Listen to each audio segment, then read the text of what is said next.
I want you to think for a moment of a place that you would define as a safe space. Where is it? Is it home?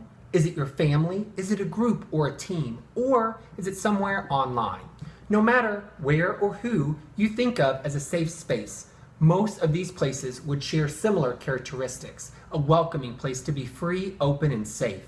For me, one of my safe spaces was my best friend Chad's 1996 Ford Probe that we took many road trips and adventures in growing up. Together inside his car, we dreamed about our futures, learned all the words to the musical Rent, and even came out to each other for the first time. It is in these places and spaces like the security of his car that I'm interested in studying in the lives of college students. I want to understand the struggles and tensions that exist between spaces both inside and outside of ourselves, the places we go for freedom, the places we avoid for peace, and offer hope for how to build safer campus communities. The metaphor of safe space has become a part of the lexicon of higher education. For many educators, the creation of safe space is a goal toward which we should all strive, because we know that environments that are supportive and inclusive allow students to grow and develop in their multiple identities. We also know that today virtual environments also serve as spaces for students to explore and express their identities.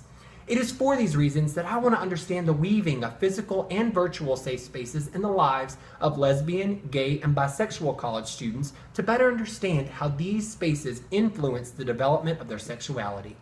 To do this, I interviewed 12 self-identifying lesbian, gay, and bisexual college students about the safe spaces in their lives and had them share with me photographs of these spaces. I came into this research wanting to understand where students felt safe. What I discovered quickly, however, was that we can't talk of safe spaces without acknowledging the unsafe spaces in our lives as well.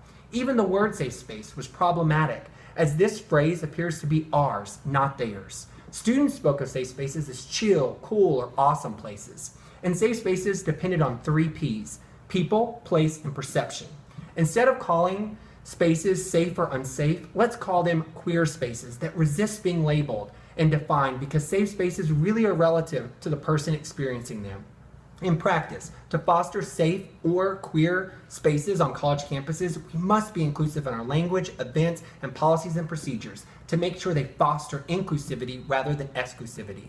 Coming back to that safe space that you thought about earlier, how might that place you identified be experienced differently by someone other than yourself? How might it be unsafe for them? And how could it be more inclusive of others? These are the types of tough questions we have to ask in order to build inclusive campus environments. Thank you.